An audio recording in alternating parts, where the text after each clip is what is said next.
Bonjour tout le monde. Comme vous le savez, le Parlement est paralysé aujourd'hui encore à cause de la camouflage de Justin Trudeau et les libéraux qui refusent de donner les documents concernant un scandale de 400 millions de dollars à la GRC.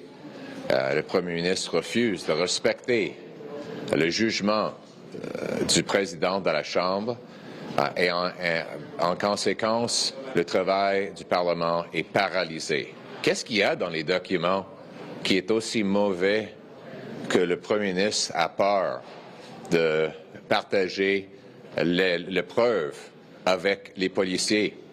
Ça montre encore qu'après 9 ans, Justin Trudeau et le Bloc libéral n'en valent pas le coût, le crime et la corruption. Après 9 ans de Justin Trudeau, le coût de logement a doublé. La nourriture a gonflé en prix, forçant 2 millions de personnes aux banques alimentaires. Il y a des maladies liées à la manque de nourriture qui font un retour à cause de cette inflation. Le coût de logement a doublé nationalement. À Montréal, ça a triplé. C'est incroyable de voir combien ça coûte cher après 9 ans de la bureaucratie que Justin Trudeau a financée, qui bloque la construction de logements, l'impression d'argent qui gonfle le coût de tout, un système d'immigration que Justin Trudeau a brisé après que c'était auparavant le meilleur système au monde. Et maintenant, on voit aussi la division que M. Trudeau a causée avec sa rhétorique, sa style politique, la division qu'il fait entre groupes, sa manque de sécurité à nos frontières. On voit ça surtout avec l'antisémitisme et la violence dirigée vers notre communauté juive. Il faut remarquer que ça c'est de nouveau au Canada. Évidemment, il y a toujours eu, malheureusement, l'antisémitisme, mais pas si nouveau. On n'a pas eu des synagogues allumées en feu. La violence et les appels à la génocide devant les maisons, les hôpitaux, les entreprises juives auparavant.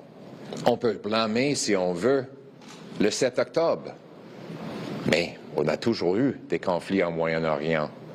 En 1967, il y a eu une guerre. En 1973, la guerre de Yom Kippour.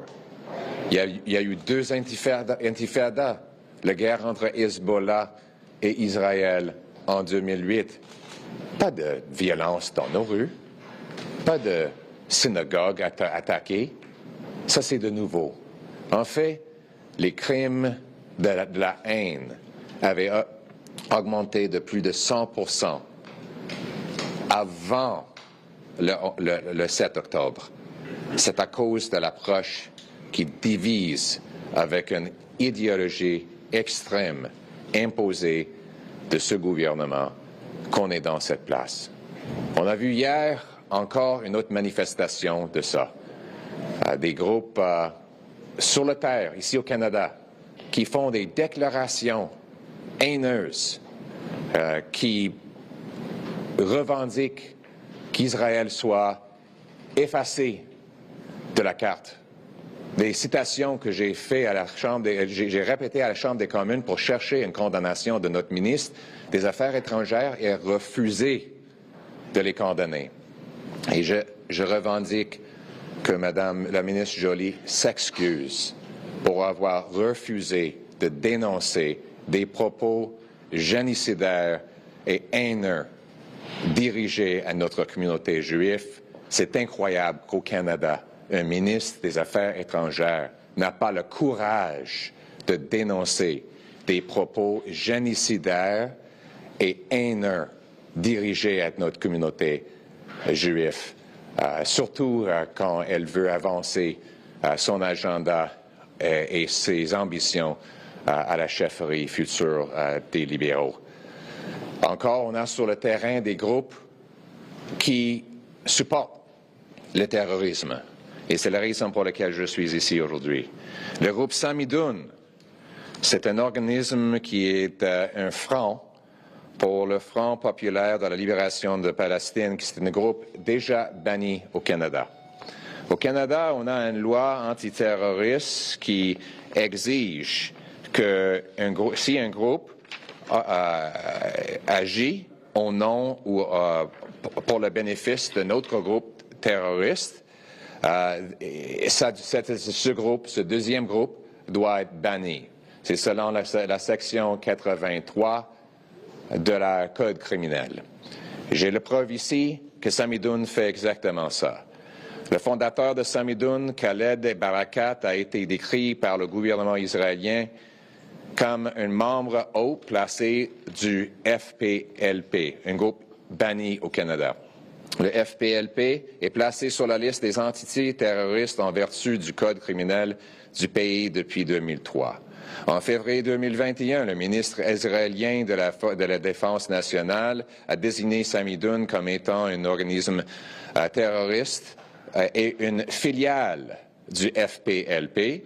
Et en 2023, l'Allemagne a également interdit Samidoun, déclarant qu'il servait de réseau international qui diffuse de la propagande anti-israélienne et anti-juive et qu'il soutenait et glorifiait diverses organisations terroristes étrangères, y compris le Hamas. Les dirigeants de Samidoun ont été expulsés d'Allemagne en 2019 et se sont vus refuser l'entrée dans l'Union européenne en 2022, avant d'être renvoyés au Canada, où ils étaient évidemment invités de venir.